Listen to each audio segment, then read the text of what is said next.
Have you ever met someone who made your brain go quiet for like 3 whole seconds? Congrats! That wasn't the universe sending you a soulmate.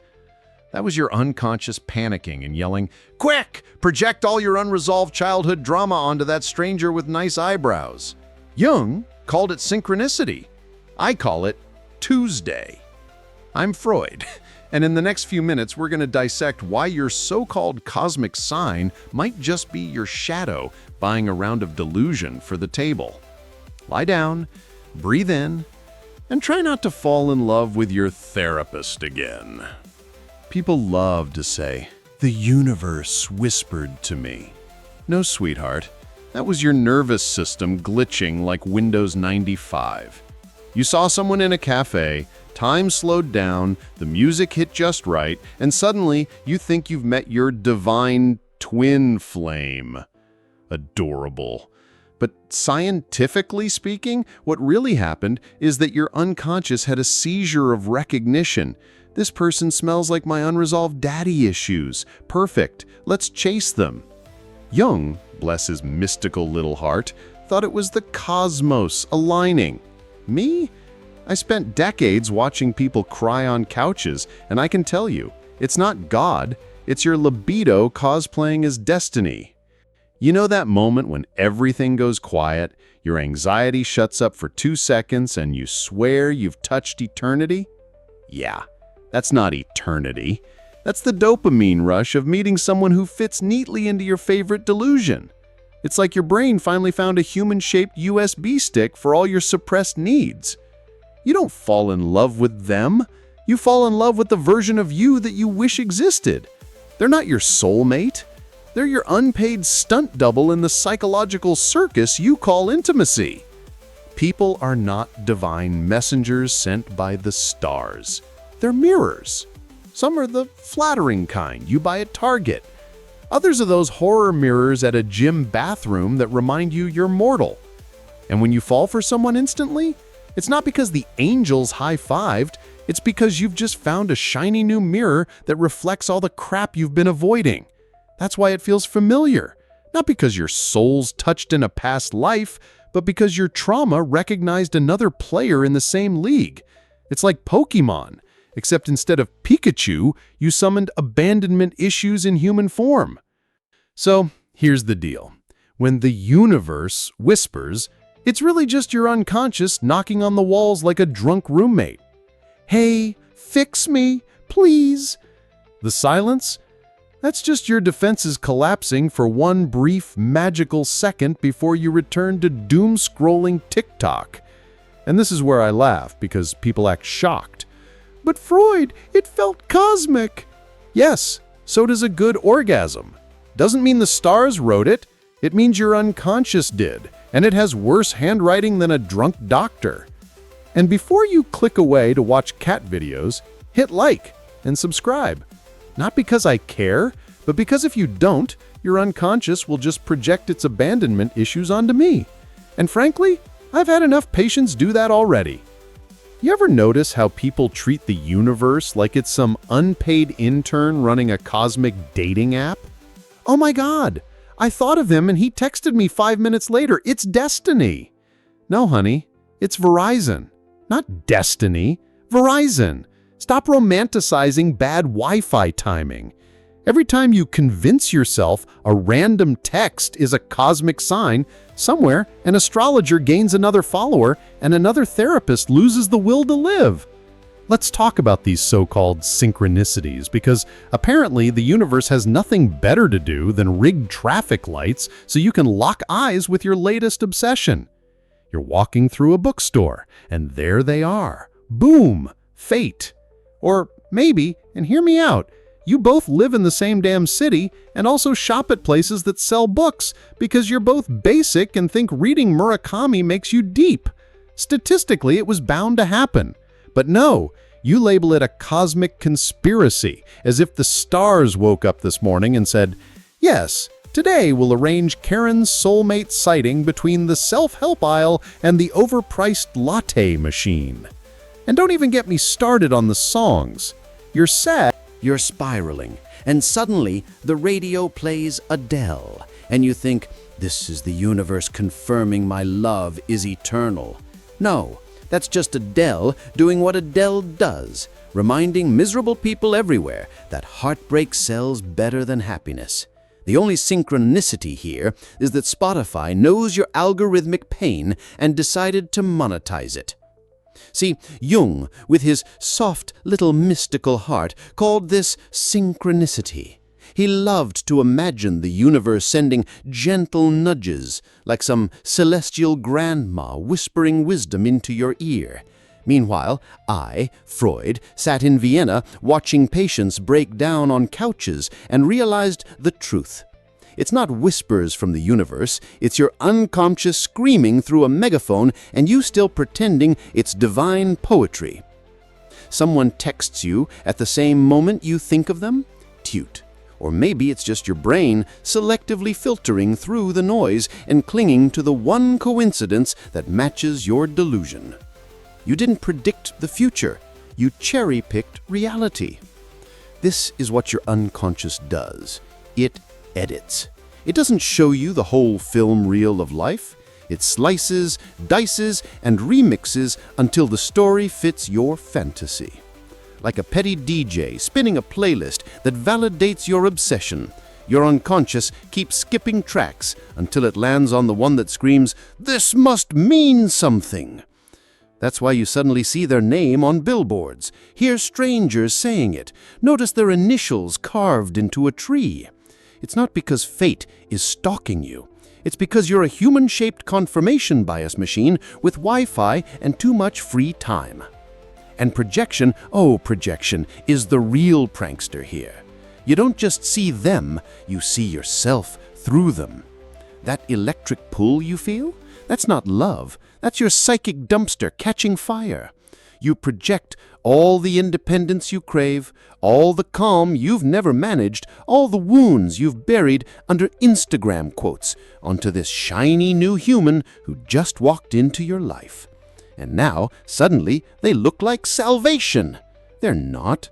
They're just a mirror you bought at the trauma store, reflecting your mess right back at you. Some mirrors flatter, some distort, but all of them remind you of what you'd rather not face. But people don't want that answer. They don't want to hear, "Congratulations, you're reenacting your childhood drama with a stranger from Tinder." No, they want violins, soul contracts, angels gossiping over matcha lattes in heaven. They want to believe the universe has a Google Calendar marked with their future husband's arrival date. Spoiler, it doesn't. The cosmos is busy exploding stars and expanding infinitely. It's not rearranging your love life just because you can't stop daydreaming during yoga class. Let me paint a scene for you. A patient once told me she bumped into the same man 3 times in 1 week. Once at a cafe, once at the subway, once at a park. She swore it was cosmic. Me? I asked her where she lived. Turns out they lived in the same neighborhood. Same cafe, same subway line, same damn park. Of course she saw him 3 times. It wasn't fate, it was urban planning. But try telling her that. She'd rather believe Zeus himself descended from Olympus just to play traffic cop with her love life. And the numbers. Don't even mention the numbers. 1111, 222, 333. It's a sign, they cry. No, it's a clock. Clocks have repeating numbers all the time. The only sign here is that you need hobbies. Imagine mistaking your microwave timer for divine intervention. That's the level of desperation we're dealing with. If the universe wanted to give you signs, it wouldn't be dropping hints on digital clocks. It would send a comet through your living room with the words "Stop dating losers" carved into it. But no, you settle for angel numbers on your iPhone lock screen. Pathetic. Here's the brutal truth.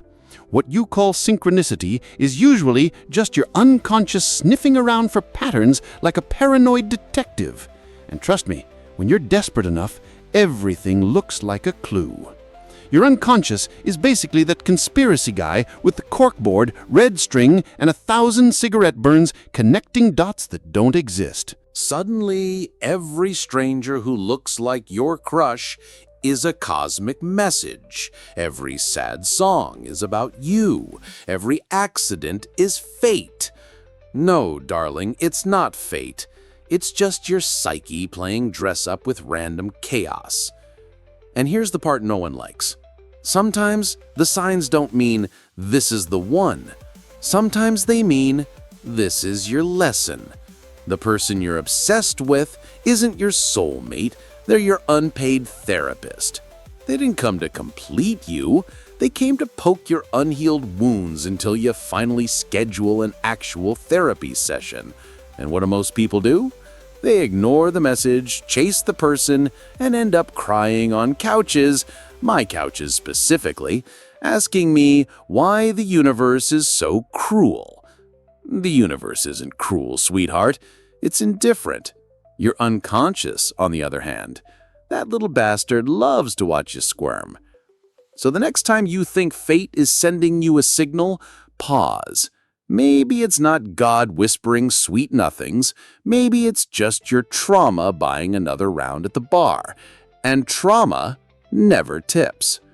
You don't need to decode the cosmos. You need to clean up your psychic closet. But I know you won't. You'll keep chasing coincidences, keep worshiping 1111, keep calling projections soul recognition, and then inevitably, you'll end up here again on another couch, telling me about the next cosmic stranger who made you feel alive, and I'll nod and stroke my beard and say what I've always said. Tell me about your mother. Everyone wants love to feel like a warm blanket, like a Hallmark movie where two strangers lock eyes in a coffee shop and suddenly violins play and everyone claps. Reality? Real connections feel like surgery without anesthesia. People imagine destiny as a gentle caress from the universe. In truth, it often shows up like a crowbar smashing through your ego. You meet someone and suddenly your walls crack, your insecurities crawl out of hiding, and all the parts of yourself you've avoided start screaming for attention. That's not divine romance. That's your unconscious dragging your skeletons out of the closet and making them dance the Macarena in front of you. And yes, it hurts. That's the point. Love at this level doesn't just flatter you, it exposes you. The distance they keep triggers your old fears of abandonment. Their silence reminds you of the parent who never really listened. Their independence makes you feel like a needy child again. You think you're falling in love with them, but really, you're falling face first into your unhealed self. Jung said, one does not become enlightened by imagining figures of light, but by making the darkness conscious. For once, I agree with him. Enlightenment doesn't come from holding hands under the stars. It comes from realizing you're still crying over childhood wounds every time your date doesn't text back fast enough. Here's the twisted gift. These people who shake you to your core are not enemies. They're mirrors. They don't break you, they reveal you. And in that revelation, you either grow or you spiral. Most of you spiral. You binge Ben & Jerry's, stalk their Instagram, convince yourself the silence is part of some divine test. But if you, the lucky or maybe the masochistic, choose to grow, they sit with the pain, they journal, they scream, they finally face the crap they've been avoiding. And for the first time in their life, they stop outsourcing love to someone else and start flirting with the idea of actually loving themselves. Revolutionary, I know. Here's the most delicious irony. Not every soul connection is meant to last forever. Hollywood lied, Disney lied, even your grandma lied. Some people walk in like hurricanes, loud, devastating, unforgettable. Others drift in like soft breezes, gentle, healing, temporary. Neither is permanent, but both are meaningful. Because the point was never to keep them, the point was to change you. They came to wake you up, shake you up, burn away your illusions.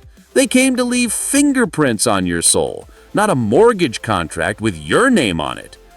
But what do? You panic, you cling, you beg the universe to bring them back. You light candles, pull tarot cards, scroll through TikTok psychics who all tell you the same thing. He's your twin flame, he'll return. No. Darling, he won't. He ghosted you because he doesn't like you. The only flame here is you, burning yourself with denial. The contract was fulfilled. The lesson was delivered. Let it go before you end up crying to yet another therapist who secretly wishes you discover hobbies. And here's the kicker. The universe doesn't send people when you're desperate. It sends them when you're ready. Desperation attracts chaos. Neediness attracts ghosts. Clinging attracts narcissists with bad haircuts. You don't get what you want, you get what you are. When you're drowning in insecurity, the universe doesn't hand you a soulmate. It throws you an anchor so you finally learn how to swim alone. Only when you stop begging for love, when you start sitting in silence, when you face your shadow without screaming, only then do you attract someone who's not a mirror of your chaos, but a partner to your wholeness. But of course, no one wants to hear that, because it means doing the hard, boring, unsexy work of healing. So let me wrap this up before your attention span collapses like your last relationship. Love isn't meant to make you comfortable, it's meant to make you conscious. The pain you feel isn't punishment, it's proof that something real touched you. The people who shook you, the ones you still dream about, the ones who left too soon, they weren't failures. They were lessons with legs. They didn't arrive to complete you, they arrived to return you to yourself. And that is the cruel, hilarious truth. The love of your life might not be a person. It might just be the version of you who finally stopped running from the mirror. So, the next time you meet someone and everything feels cosmic, don't rush to tattoo their name on your soul. Pause. Ask not, why did they come into my life? Ask, what did they awaken in me? That's where the gold is. Not in them, in you. And if that sounds depressing, congratulations. You finally understood psychoanalysis. Now, if you laughed, cringed, or realized your last relationship was just unresolved daddy issues and skinny jeans, do me a favor.